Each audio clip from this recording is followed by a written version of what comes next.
Selamat malam Omania. Selamat datang lagi di Midnight Live. Apa kabar penonton? Musim lagi nggak menentu. Kita suka berubah-berubah. Rumahnya aman kan, nggak bocor? Kalau masih bocor jangan jangan lupa pasang genteng. Apa jangan-jangan nggak punya genteng? Biar lebih menyatu sama alam. Kalau pasang surut, rekening lo pasang surut. Ya udah langsung aja kita mulai, inilah Midnight Live.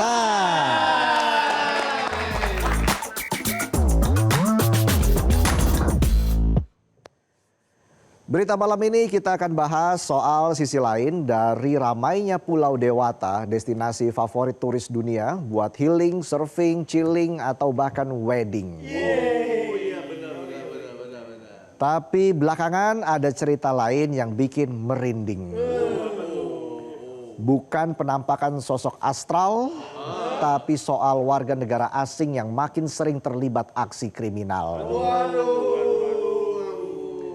Bilangnya ke Bali buat cari ombak tinggi atau mau berjemur, ternyata emosinya yang ketinggian, kelakuannya caur. Dari mulai ribut di klub malam, kasus perampokan, sampai penembakan, semakin jadi perhatian dan memicu kekhawatiran. Ibaratnya nih banyak turis di Bali nggak cuma bikin repot petugas bandara, tapi juga bikin repot warga. Nggak cuma bikin okupansi hotel terisi, tapi juga ramai masuk laporan polisi. Bahkan Pulau Dewata nggak cuma jadi destinasi favorit wisatawan mancanegara. Bali juga jadi destinasi pelarian dan persembunyian pelaku kejahatan lintas negara. Ngeri kali. Orang ke Bali biasanya cari pantai, villa, bar atau kafe yang tersembunyi. Istilah anak zaman now, hidden gem. Nah, pas di tempat hidden gem ternyata lo ketemu buronan internasional lagi ngumpet. Dapat combo. Dapat tempat hidden gem sama ketemu orang yang punya hidden problem. Bukannya hoki tapi ngeri. Jadi Sabtu 17 Januari tahun ini seorang pria kelahiran New Jersey, Amerika Serikat, Anthony Jamar Preolu, diduga terlibat kasus pembunuhan sadis di negaranya. Pemuda berusia 20 tahun ini berhasil ditangkap aparat imigrasi Bandara Internasional I Gusti Ngurah Rai di terminal kedatangan internasional. Ini bukti kalau warga dan aparat di Bali itu ramah sama wisatawan. Baru mendarat langsung disambut. Nggak pakai kalung bunga atau tari-tarian, tapi pakai surat penangkapan. 2 hari sebelumnya, Kamis 15 Januari, aparat kepolisian berhasil meringkus Zuleam Kostinel Kosmin, buronan asal Rumania yang menjadi tersangka utama kasus pembunuhan sadis di negaranya. Ada lagi. Dia diamankan Interpol di kawasan Kerobokan, Kuta Utara. Tuh, kalau udah jahat, mau sembunyi di mana juga pasti bakal ketahuan. Ibarat pepatah, sepandai-pandainya menyimpan bangkai, lebih pandai yang nyimpen ani-ani. Banyak alasannya. Ya. Habis padel langsung kadel. Ya. Bisa. Jadi kasus kriminal yang melibatkan warga negara asing di Bali kayaknya makin sering muncul belakangan ini. Dalam beberapa bulan terakhir, setiap pekan aja ada ceritanya. Ada aja. Dan yang bikin merinding banyak diantaranya bukan kejahatan kecil. Nah, ini warga Bali itu turis friendly. Lah kok turisnya malah nggak friendly. Kacau. Menurut Aliansi Pelaku Pariwisata Marginal Bali atau APPMB, insiden kriminal dan kekerasan yang melibatkan turis asing terasa makin meningkat. Ketua APPMB Iwayan Puspa Negara bilang perkelahian kerap terjadi. Baik antar turis dengan petugas keamanan, maupun dengan warga lokal. Frekuensinya hampir setiap pekan. Wih, ada. Tiap pekan udah kayak gelar tinju profesional. Mingguan dia. Tahu nggak penonton gelar tinju profesional? Tiap Kamis malam dulu. Dari sudut biru. Berwajah kotak berwarna hijau. Wajahnya kotak. Musuhnya Boboiboy itu. Adudu. Iya. Nah, bedanya yang ribut-ribut di Bali ini nggak dapat sabuk emas, tapi dapat borgol sama jadwal sidang. Bagus tuh, bagus. Wayan bilang Bali harus diperlakukan sebagai destinasi internasional. Artinya pengawasannya juga harus berstandar global. Salah satu solusinya adalah gentengisasi. Oh, beda ya. Oh iya, beda itu ya. Solusinya adalah mengembalikan polisi wisata dan honorary police. Dia juga menjelaskan bahwa honorary police bisa berbahasa asing dan bertugas memonitor wisatawan. Dengan begitu pertikaian antar turis bisa dikurangi. Karena mereka dinilai lebih paham budaya dan perilaku wisatawan dari negara masing-masing. Kekhawatiran serupa juga disampaikan Wakil Menteri Pariwisata Niluh Puspa. Dia bilang pemerintah sudah sangat khawatir dan ingin segera mencari solusi bersama baik pusat maupun daerah. Sementara itu data Polda Bali mencatat sebanyak 225 WNA terlibat sebagai pelaku tindak pidana di Bali sepanjang tahun 2025. Jumlah tersebut turun dibandingkan tahun sebelumnya yang mencapai 230 kasus. Kasus paling banyak yang melibatkan WNA masih didominasi kejahatan narkotika dengan 107 kasus. Disusul penganiayaan sebanyak 42 kasus. Penipuan 16 kasus. Ada penipuan. Kekerasan dalam rumah tangga KDRT 8 kasus. Serta pencurian biasa sebanyak 5 kasus. Banyak kasusnya. Walaupun nggak ada apa-apanya sama kasus korupsi. Kapolda Bali Irjen Pol Daniel Aditya Jaya bilang negara yang warganya paling banyak terlibat sebagai pelaku tindak pidana adalah Inggris sebanyak 30 orang. Disusul Australia 28 orang. Amerika Serikat 23 orang. Rusia 17 orang. Dan Prancis 13 orang. Tapi Irjen Pol Daniel menekankan meski WNA Rusia jumlah pelakunya sedikit, tapi level kejahatannya lebih tinggi. Beda level. Termasuk kejahatan narkotika dan kejahatan lintas negara yang kerap beroperasi di hunian tidak resmi. Modusnya beda. Daripada penonton pelangap-pelongo terus tiba-tiba bagi door prize. Mending kita lihat apa saja tindak kriminal yang melibatkan WNA di Bali sepanjang tahun 2025. Ada kasus penembakan oleh komplotan WNA Australia pada Sabtu 14 Juni 2025. Dan korbannya juga warga negara asing. Sebelumnya pada awal Februari 2025, kriminolog dari Universitas Indonesia Adrianus Meliala pernah mengatakan ulah turis asing di Bali yang melakukan kejahatan tidak bisa dianggap sebagai kejadian kriminal biasa. Apalagi dianggap sebagai sekedar gangguan ketertiban umum. Menurutnya ini adalah kejahatan serius. Adrianus bilang banyaknya WNA yang tergabung dalam kelompok kriminal bisa dilihat sebagai upaya membangun kejahatan terorganisasi. Mereka memanfaatkan kelonggaran ke Bali dan aparat keamanan yang dianggap rentan korupsi. Dia bilang ini adalah fase pembentukan kelompok kejahatan terorganisir. Kalau tidak dipotong dari sekarang bisa berkembang jadi mafia. Bener tuh. Seperti mafia Rusia atau mafia Italia yang menjamur di beberapa negara. Mafioso. Bicara mafia bahaya ini ya. Jangan kan ngurusin mafia Rusia atau Italia. Ngurusin mafia tanah aja nggak beres-beres. Belum mafia bola. Ada lagi. Apalagi mafia hukum. Dan kalau itu benar kejadian, lanjutnya bisa makin ngeri. Mereka bisa punya senjata, milisi, Oh, bisa. siapa tahu punya lahan, Bener. lahan sawit, Bisa. pada nyawit nih. Bisa.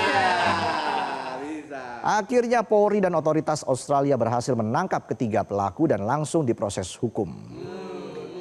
Mundur ke bulan Februari 2025, seorang pria Australia berusia 27 tahun, Mohamed Rifai, ditetapkan sebagai tersangka kasus penyerangan di sebuah klub di Bali.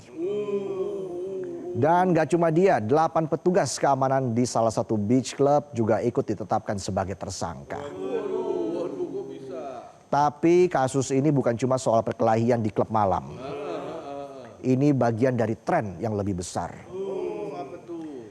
Sebelumnya di bulan Januari 2025, seorang warga negara Ukraina diculik dan pelakunya diduga warga negara Rusia. Kasus penculikan dan perampokan bersenjata ini terjadi di Kabupaten Badung. Nah, ini konflik Rusia-Ukraina dibawa-bawa sampai ke Bali. Mereka bawa pistol, pisau, palu, dan mengenakan penutup wajah serta rompi bertuliskan polisi. Nyamar. Mirip seragam Brimob Polri. Kurang rantisnya aja. Korban disekap, diborgol, dan dipaksa membuka ponsel. Lalu aset kriptonya dipindahkan ke salah satu akun. Diketahui nilai aset itu sebesar 214.429 dolar Amerika atau setara sekitar 3,5 miliar rupiah. 3,5 miliar kalau kita bawa ke Bali, dikira bandar narkoba loh. Apain juga dibawa kan bisa ditransfer. So kaya loh. Kenapa gue jadi emosi ya? Padahal ini kan cuma mimpi.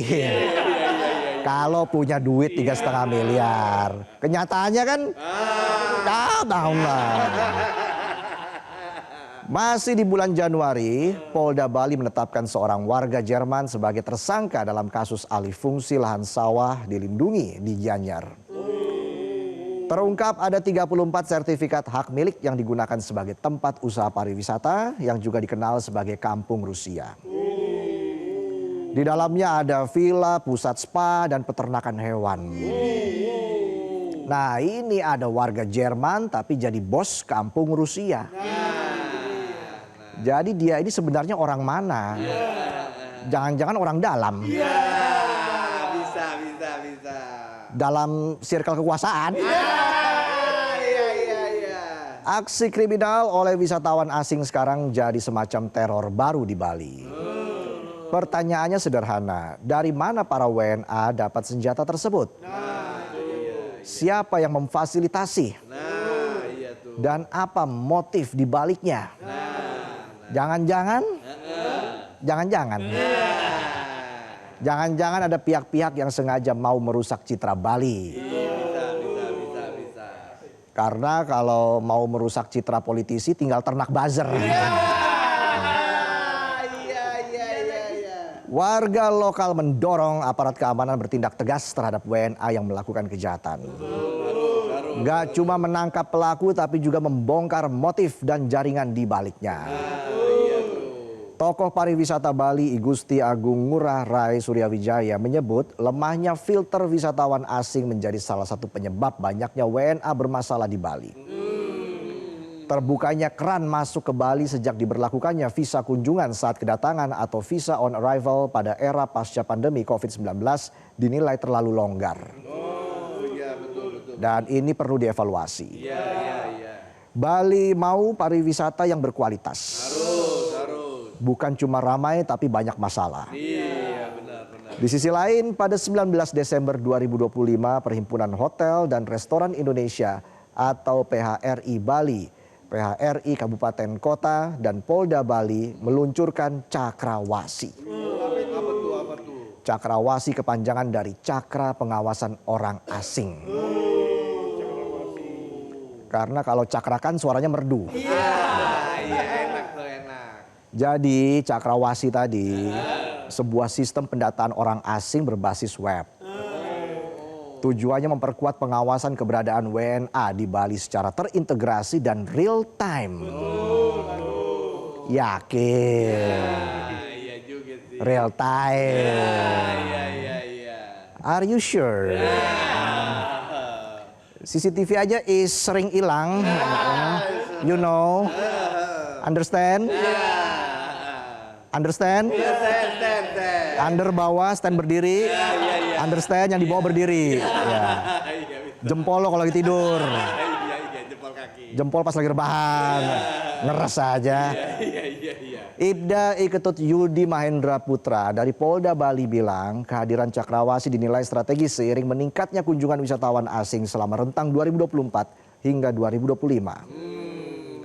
Dia juga menyoroti menjamurnya akomodasi ilegal dan rendahnya tingkat hunian hotel resmi yang membuat pendataan tamu asing menjadi lemah dan potensi gangguan keamanan atau Kamtipmas semakin tinggi. Sementara Ketua PHRI Bali Cokorda Oka Arta Ardana Sukawati berharap wisatawan asing bisa terdata dengan baik. Keamanan terjaga dan mendukung terwujudnya pariwisata Bali yang aman, tertib dan berkualitas. Tapi di luar semua program dan kebijakan itu, di tingkat warga, rasa cemas soal aksi kejahatan atau kriminalitas WNA masih bikin was-was. Karena kalau sampai wes, itu udah keterlaluan tuh. Wes. Jadi nggak cuma keamanan wisatawan yang terancam, keamanan warga lokal juga. Ingat, Bali ini hidup dari pariwisata. Kalau Bali nggak aman, pariwisata pasti kena dampak. Dan kalau pariwisata terdampak, ekonomi lokal juga ikut goyang. Bali tidak menolak turis asing. Tapi screening perilaku turis asing itu penting. Agar mereka tetap menghormati norma dan budaya setempat serta nggak menganggap Bali sebagai zona bebas hukum. Catat, pariwisata itu nggak cuma soal pajak, soal okupansi hotel penuh atau antrean restoran yang waiting list. Pariwisata itu soal rasa aman, soal menghormati warga lokal, dan soal masa depan sebuah destinasi yang selama ini dipercaya dunia sebagai surga wisata. Welcome to my paradise. Uye. Di titik ini kejahatan WNA di Bali bukan lagi cerita receh di bar atau klub malam. Buat negara ini harus jadi alarm yang mengancam. Kalau turis datang bawa senjata dan sosokan bertingkah kayak mafia, maka mereka itu nggak bisa dianggap wisatawan, tapi sedang invasi kejahatan. Bali bukan playground buat organisasi underground, bukan juga destinasi uji coba buat jadi mafia. Pemerintah dan aparat hukum nggak bisa cuma reaktif, viral dulu baru aktif. Screening harus diperketat, akomodasi ilegal harus disikat, jaringan harus dibabat. Jika negara dan aparat terus terlambat dan jika kejahatan terus dibiarkan terhormat, maka jangan heran kalau Pulau Dewata yang selama ini dikenal sebagai surga wisata bisa berubah jadi markas mafia lintas negara.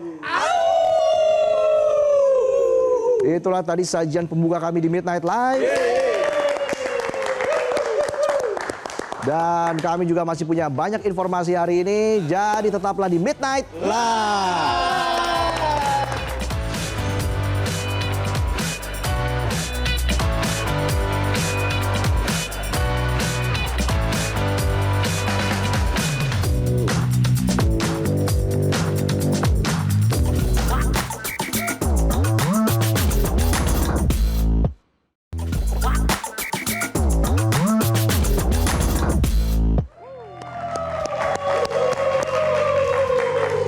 Kembali lagi di Midnight Live. Oh mania, mana suaranya?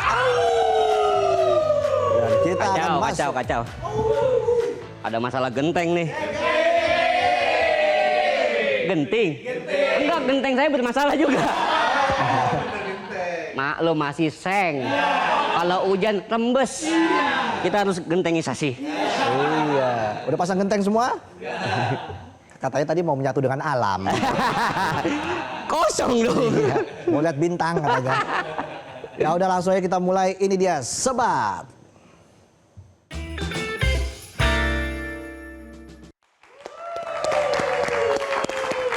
Apa tema Sebat kita ini, Tong? Tadi kan ngomongin Bali, Iya. destinasi wisata. Pernah ke Bali juga ya? Wah, itu mah my second home.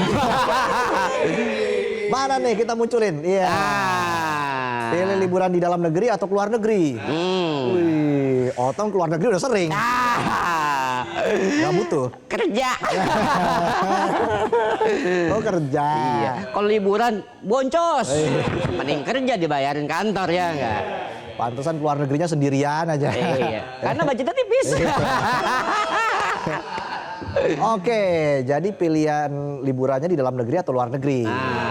Kita tanya Aumania aja deh. Iya. Yang pertama dari Iya. @Eria Ananda. Dalam negeri dulu deh Min. Soalnya kalau keluar negeri suka susah kalau urusan makan sama nggak kuat kalau dingin apalagi salju. Wah. Emang gitu Tong? Di Bekasi juga ada salju. Cuman bayar. Tapi soal makan dulu gimana? Aman keluar negeri? Makan saya cari yang halal. Banyak kok, udah banyak. Iya. Tergantung destinasinya kan. Kemana aja Paris? Jepang. Salju tuh ya? Salju. Wah. Wah. Salju. Nggak begitu dingin. Oh, Tinggal iya. kasih sirup dimakan aja. Kalau belum pernah nyobain. Paris, Jepang, di Inggris, di Jerman. Nah, di Bangkok. Iya. Oke lanjut lagi. Ada dari Rosi Wirawan. Keluar negeri Min sambil lihat keadaan di sana. Kalau di sana oke, saya langsung siap-siap untuk naturalisasi. Di sana sangat berat soalnya. Jadi WNI cobanya nggak habis-habis. Makan hati. Terus sampai habis nih hati saya. Wow. Naturalisasi. Siapa lu? Per dong.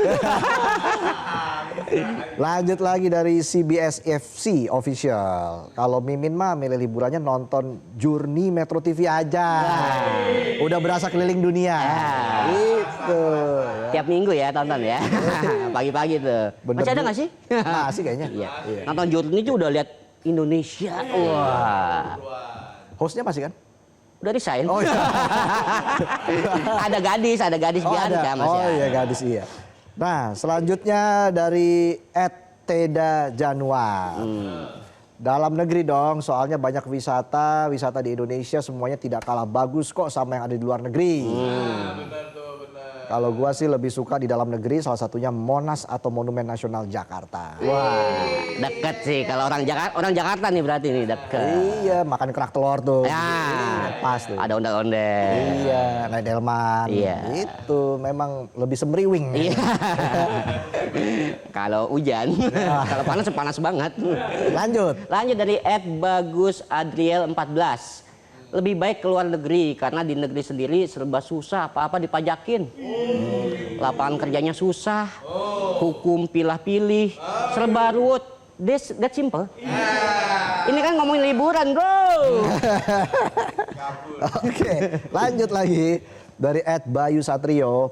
Berhubung dompet lagi kering padahal nggak dijemur. Saya pilih jalan-jalan dalam mimpi bebas berkayal. Kemana aja tanpa ngeluarin uang dan sambil rebahan pulang. Ada Bayu Satrio di sini. Kirain dari penonton. Lanjut lagi. Dari @ADD Irmawan. Lainnya biar nambah devisa negara, ingin jelajahi keindahan Nusantara. Ke Labuan Bajo, Pulau Dewata, Raja Ampat, dan tempat wisata lainnya. Waduh. Keren, indah-indah itu tempatnya. Oke, lanjut lagi dari @Adrian Adityayan. Lebih baik tetap di dalam negeri selain karena biaya terjangkau dan murah, juga agar bisa memajukan industri pariwisata Indonesia. Mantap sekali. Mengembangkan usaha lokal. Yoi. Menarik ini. Lanjut. Dari @rianfaidil_481. Ke Jakarta aja dulu. Ntar kapan-kapan ikut Mas Otong ke Paris. Ngikut loh. Orang ngantar aja nggak gua ajak. Tapi kita doain bisa ke Paris dia. Ya, amin, amin. Dari @Rafpuf Pastry. Kemana aja sih boleh ya, selama ada duitnya. Dan juga ada waktunya. Itu paling penting kan. Kalau nggak ada duitnya ya di rumah aja udah. Apalagi kalau tontonannya host lucu kesayangan masyarakat Indonesia ini. Itu dia ya, semoga kita bisa terus menghibur ya. Sampai Sabtu Minggu juga ya. Oh, jangan. Bisa, bosnya bilang bisa. Lo aja kali. Lanjut lagi dari @RizZZKK. Pas tinggal di Indonesia pengen liburan ke luar negeri. Jalan ke negara sana sini situ. Tapi kekuatan paspor berkata tidak. Pas udah tinggal di luar negeri malah pengen jalan ke Indonesia. Jalan ke Bali, jalan ke Banda Neira, jalan ke rumah, tapi dompet berkata tidak. Duit bolak-baliknya banyak. Lanjut. Dari @kue merah, lebih enak di dalam negeri sih kalau liburan. Selain murah juga nggak bikin kantong sengsara. Kalau semisal belanja oleh-oleh, paling dominan jalan-jalannya cuma ke Yogyakarta, Bandung, sama tempatku sekarang Solo. Wow, banyak yang Solo sekarang, banyak yang Solo. Iya, jalan-jalan. Jalan-jalan. Kan banyak juga daerah wisatanya di sana. Iya. Oke, apalagi nanya mulu ya. Udah mau di stop nanya lagi. Lanjut lagi dari @Cilakei12. Dalam negeri Min, tapi sayang tiket pesawat dalam negeri lebih mahal daripada keluar negeri. Wah. Iya. Begitu saja sudah ya? Oh iya, jadi Tunggu promoan aja ya, Pak. Banyak promo. Kali, nggak tahu ya, juga. semoga semuanya bisa jalan-jalan ke luar negeri ya. Ya, bisa ini kan, bisa backpacker. Iya, bisa tuh. Naik kapal laut aja. 3 bulan nyampe. Baru nyampe balik lagi. Cutinya udah habis. Ya, itulah tadi Sebat ya. Kita berikan tepuk tangan untuk Aumania yang sudah kasih komentar di Sebat kali ini. Selalu banyak Aumania. Iya, dan usai jeda kita akan bahas film. Film Balas Budi. Wah, aduh seru banget nih. Karena kalau balas WA suka slow respon. Tapi ini menarik, Balas Budi. Kalau saya balas budi takut jadi komisaris saya. Balas budi kemana ya? Saya kalau balas budi takutnya jabatannya rangkap-rangkap. Oke, kita jeda dulu. Kami akan kembali saat lagi. Tetaplah di Midnight Live.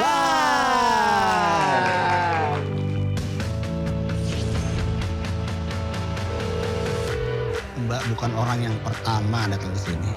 Di saat hari pernikahannya, dia mengaku diculik dan... Kok saya 1 miliar?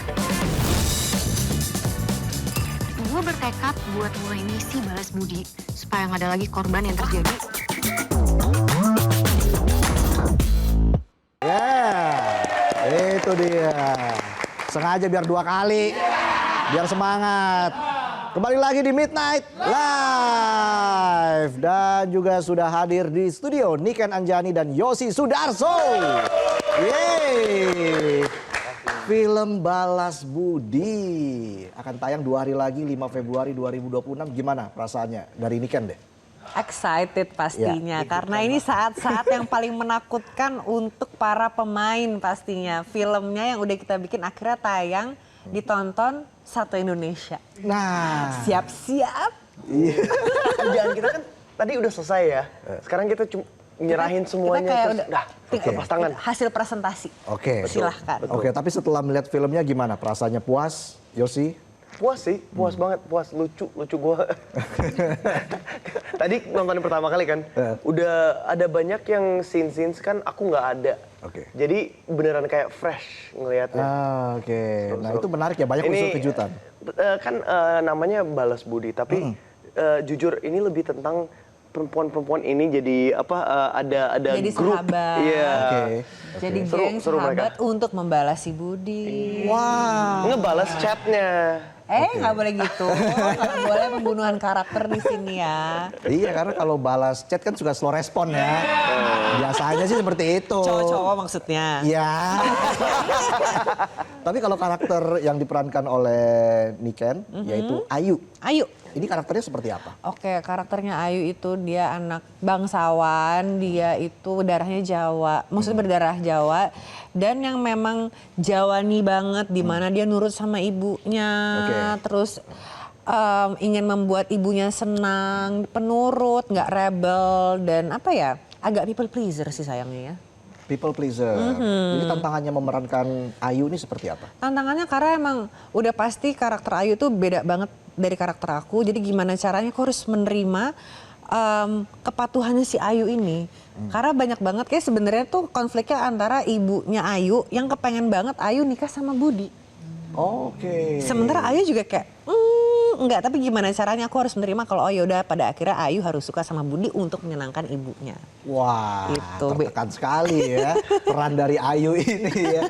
Nah kalau Yosi sendiri memerankan Budi, ini sebenarnya seberapa menantang dalam melakukan adaptasi untuk peran Budi?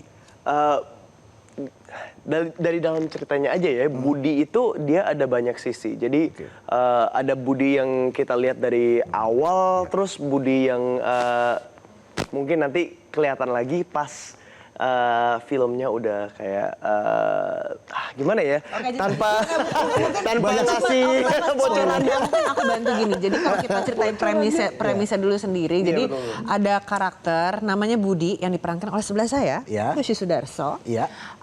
Dia itu ternyata adalah seorang love scammer. Dia mendekati, kalau di film ini dia mendekati 4 perempuan yang berbeda-beda tapi tidak bersamaan. Gitu. Jadi kayak back to back lah. Yang pertama dideketin ada Alma yang diperankan sama Michelle Judith. Abis dideketin dia ambil uangnya. Wah. Kemudian ada karakter-karakter yang lain, itu ada aku, ada Talita yang diperankan sama Gisel Anastasia, sama satu lagi Uli diperankan sama Givina. Jadi masing-masing dideketin, abis itu diambil uangnya tapi dengan cara yang beda-beda. Karena sesuai dengan karakternya si perempuan. Mungkin kalau ngedeketin aku, Budi akan berusaha menjadi orang yang seolah-olah orang bangsawan kali ya, kayak pangeran dari mana gitu. Kalau misalkan deketin Lebih ke ibu kamu sih. ya lebih ke ibu aku sih, bukan ke aku ya. Mohon maaf ya. Banyak Apa modusnya itu, ya. Betul, modusnya banyak. Nanti kalau mungkin ke Gisel, ke Talita, modusnya beda lagi caranya karena dia di situ perannya seorang diva gitu. Jadi emang susahnya mungkin karakternya karena cara modusnya beda-beda nih ke setiap perempuan. Dan karakternya berubah-berubah sepertinya ya. Berubah-berubah Yosi ya. sih. Setahu saya kan Yosi ini Tergantung. aktor laga. Ranger biru loh ini. Kapan-kapan saya diajak ke Hollywood gitu loh Yosi. Iya. Apakah ini sebuah pengalaman yang apa ya, yang sangat baru, sangat fresh buat Yosi dalam memerankan karakter itu? Ini. Iya. Oh. Yang mana ya yang paling 5. yang kita naik motor terus gitu-gitu Oh, iya, seru. itu seru. Iya, seru. Oke. Banyak ini. Oh, ada actionnya juga. Ada sedikit banget sih. Seru buat kamu ya, buat aku enggak, aku jantungan di belakang. Tapi chemistry-nya dulu gimana? Menemukan chemistry antara Niken dan Yosi. Nah ini justru dari semua pemain lain kita udah kenal sebelum kita syuting ini. Ya, jadi emang sebelum kita main di film ini kita udah kenal, udah sering jalan bareng, pergi bareng gitu. Jadi pas masuk di film ini malah justru tantangannya aku harus suka sama dia kan. Dia juga nggak suka. Ngerti. Gimana caranya kita terlalu bestie di zone nih. Jadi kayak agak sulit ya. Tapi di luar itu sih bonding udah aman banget. Oke, jadi adaptasinya juga seru banget kita hanging out-nya gitu. Iya. Pas syuting cuman hanging out aja sih. Rasanya kayak main. Iya, main aja. Susah nahan ketawanya ya. Yes. Banget itu sih. Kalau Iya. lagi scene yang serius gitu. Nah, itu gimana? Biasanya yang sering ketawa Yosi atau Niken? Kita Yosi ya. Gue lebih parah sih. Ya ada satu scene aku lagi ngambek sama dia malah ketawa-ketawa. Sebenarnya aku udah megang, ini ada di trailer ya. Ya, ada, trailer, aku ada, megang ada. struman gitu, Takut aku marah-marah. Iya takut bocor, belum tayang. Spoiler alert. Itu dia kayak malah ketawa-ketawa, sekarang aku lagi marah-marah kayak, ya Yoshi, please dong. Lo ketawa, gue ketawa nih. Oke, tapi pelajaran seperti apa sih yang bisa teman-teman ambil dari film ini? Mungkin dari Niken. Oke, mungkin kalau dari aku, yang tadi Yoshi udah bilang juga, film ini tuh nggak cuman tentang love scamming gitu. Dari sini pada akhirnya yang tadi belum aku selesaiin cerita, 4 perempuan ini akhirnya regroup untuk membalas budi gitu kan. Kita punya goal untuk membalas budi. Tapi ternyata yang harus di-emphasize adalah betapa powerfulnya perempuan kalau udah ngumpul dan mereka menjadi sahabat. Bukannya untuk kayak oh laki-laki jahat, nggak gitu. Tapi betul. kita bisa menemukan apa ya, rasa persahabatan, kasih sayang, support dari teman-teman perempuan. Dan yang ternyata film ini tentang itu, tentang persahabatan. Jadi dalam film ini siapa yang benar dan salah atas apa yang dilakukan oleh Budi.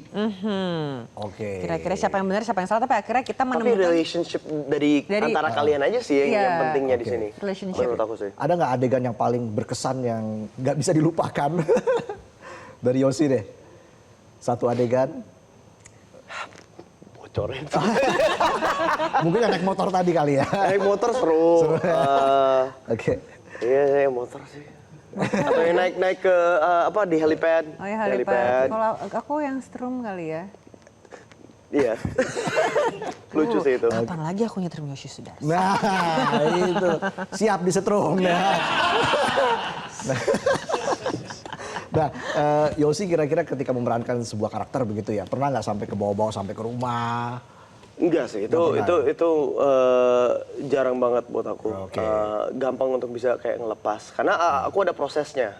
Pas kita masuk kalau udah mau kerjaan itu harus beneran like turn on gitu, ada switch-nya gitu. Yes. Jadi sebelum pulang juga switch-nya off lagi. Oh gitu ya, bisa secepat Harus, itu ya? harus. Niken juga seperti itu ya? Sama. Karena kasihan kalau misalkan ke bawah sampai rumah. Kalau kebetulan filmnya komedi ya, mungkin yang di rumah seneng. Kalau film lagi horor, kasihan yang di rumah. Tiba-tiba bad mood. ya, Aduh ya kan? bad mood kok Jangan dong. mamanya jadi serem nih, ibunya jadi serem kan di rumah. Oke Yosi, harapannya untuk film Balas Budi yang akan tayang 2 hari lagi. Cuman kalian bisa ketawa-ketawa dan enjoy film ini. Oke. For me, just I hope it entertains you. Itu sih. Kalau Niken, kenapa penonton di Indonesia harus menyaksikan film Balas Budi? Karena pada akhirnya nih film Indonesia udah mulai lagi loh diisi dengan genre romcom yang sempat jarang Ya. dan akhirnya sekarang ada lagi. Jadi kayaknya support kita. Yes, menarik itu ya. Film romcom naik lagi ya. Wah, itu pasti akan banyak memberikan pengalaman baru buat Niken dan juga Yosi. Kita berikan tepuk tangan untuk Niken dan Yosi. Sukses untuk filmnya yang akan tayang 5 Februari 2026 di bioskop kesayangan Anda. Yeay.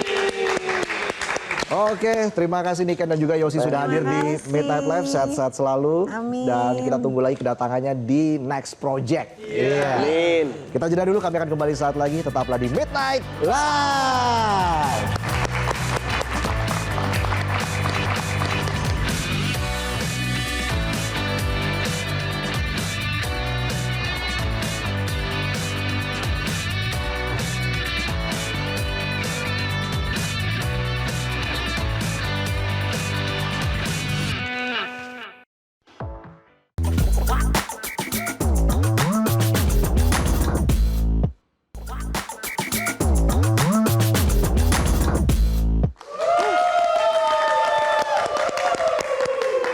Kembali lagi di Midnight Live. Kita ke informasi selanjutnya. Tradisi kirap budaya dan sadranan Sendang Gede Pucung kembali digelar warga Pudak Payung, Kota Semarang, Jawa Tengah. Dalam tradisi jelang Ramadan ini, ratusan ayam kampung diolah secara tradisional dan disantap bersama sebagai wujud syukur dan pelestarian budaya.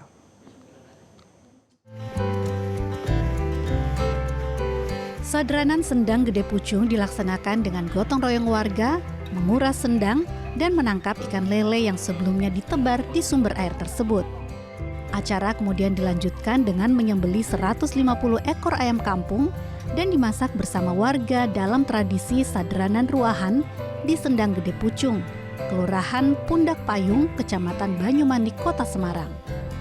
Uniknya, seluruh ayam dimasak menggunakan metode tradisional yang dikenal sebagai panggang emas.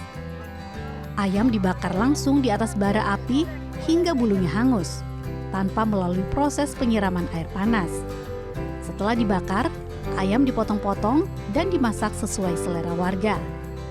Usai proses memasak dan pembersihan sendang, warga menata sesaji di bawah pohon munggur di sekitar sendang.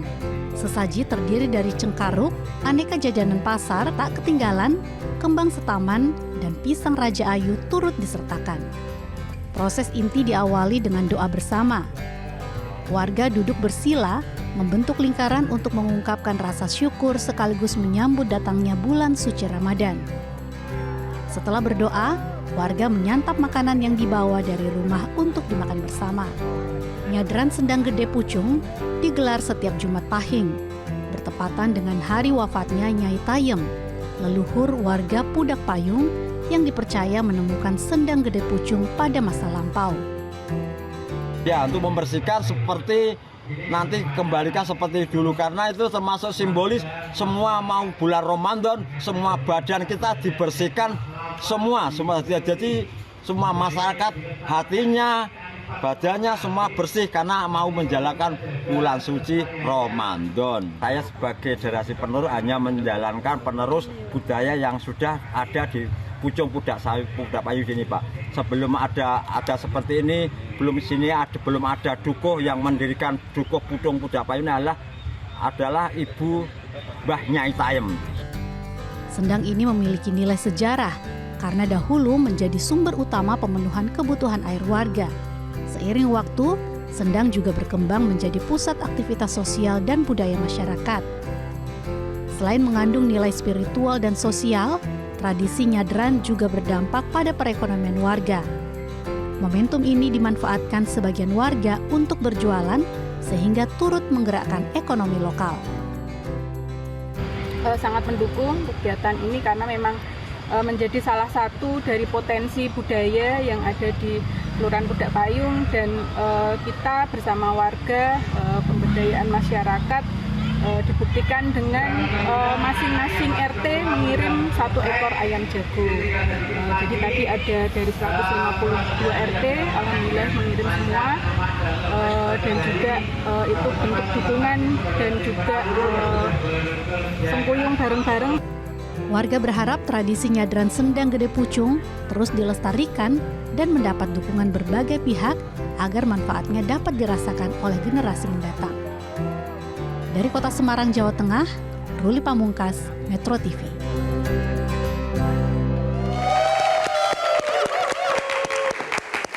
Oke, kita ke informasi selanjutnya. Setelah menunggu hampir 13 tahun, bunga bangkai raksasa atau Amorphophallus titanium diperkirakan akan kembali mekar di Lembaga Konservasi Ex Situ Kebun Raya Bogor dalam 2 hingga 3 hari ke depan. Ini dia informasinya.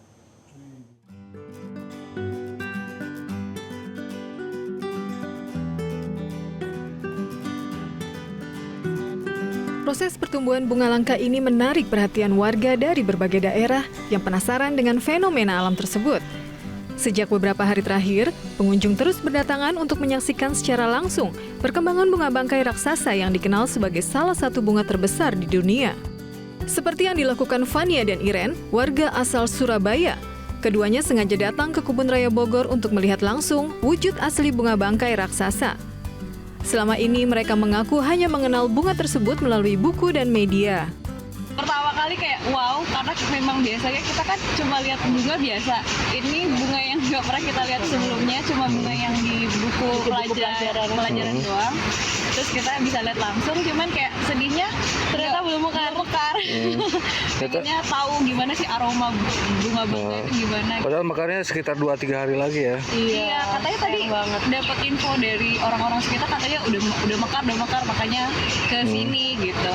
Terus sebenarnya cuma mau lihat-lihat kayak nikmatin hijau-hijau karena kita kan dari Surabaya, lihatnya cuma gedung-gedung tinggi, pengen refreshing aja. Sementara itu, pihak Kebun Raya Bogor mengatakan bahwa bunga bangkai raksasa ini mulai terdeteksi tumbuh sejak 25 Desember lalu dari umbinya. Pertumbuhan bunga tercatat mencapai sekitar 10 hingga 12 cm per hari. Dari umbi yang sama, bunga bangkai raksasa ini tercatat telah tumbuh sebanyak 6 kali. Terakhir kali mekar terjadi pada tahun 2012 dengan tinggi mencapai 180 cm. Hingga hari ini, tinggi bunga telah mencapai sekitar 130 cm dan diperkirakan akan segera mekar dalam 2 hingga 3 hari ke depan.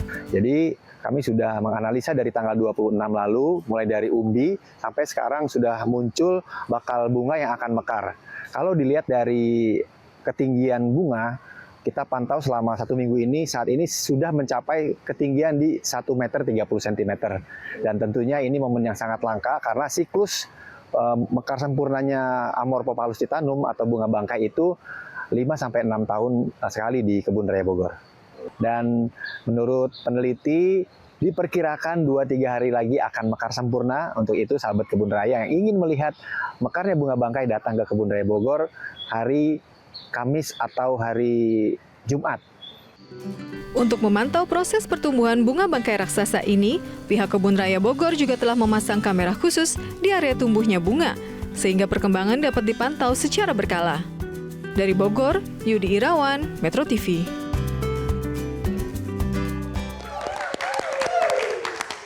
Kita ke informasi selanjutnya, seorang anggota TNI Kodim 0717 Grobogan, Jawa Tengah berhasil membudidayakan buah klengkeng dengan beragam varietas di lahan pekarangan rumah. Tidak hanya itu, berbagai bibit tanaman buah juga dibudidayakan. Hasilnya ia mampu meraup cuan dan menjadi tempat pembelajaran gratis cara budidaya buah bagi warga. Keren. Ini dia informasinya.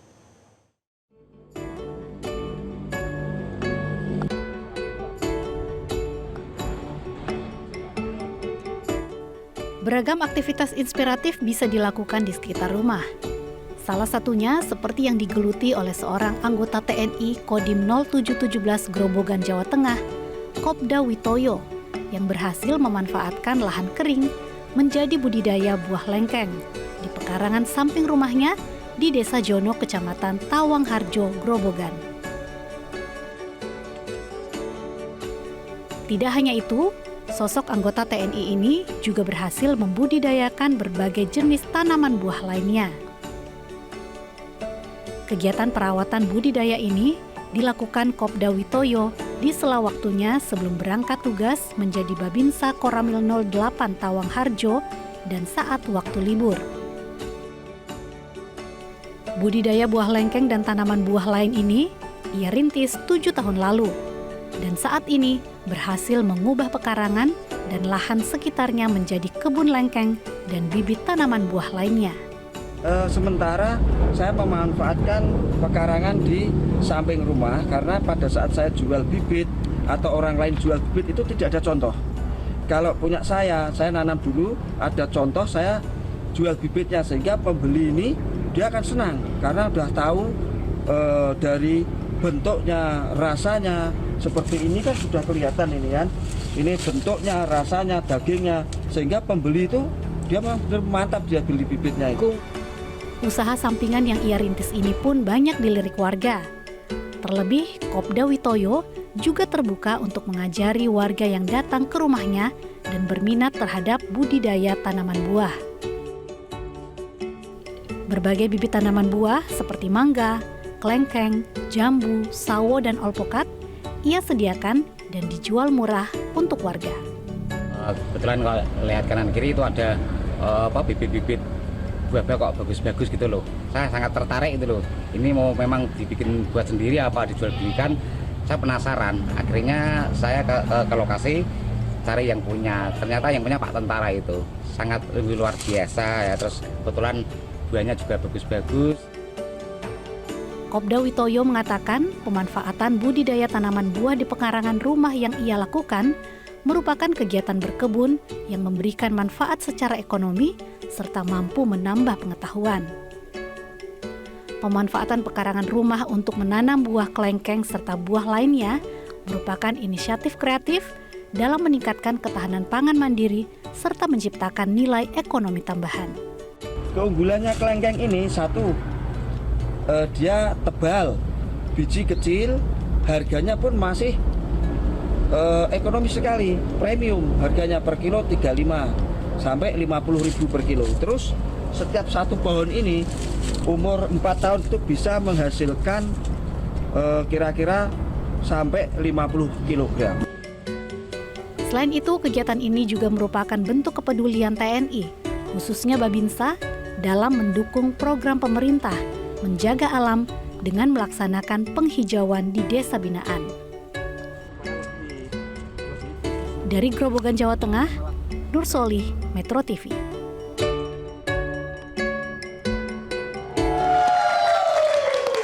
Ya, informasi tadi sekaligus menutup perjumpaan kita di Midnight Live. Terima kasih Aumania, terima kasih penonton sudah hadir. Dan juga terima kasih untuk seluruh kerabat kerja yang bertugas. Kita jumpa lagi besok di Midnight Live.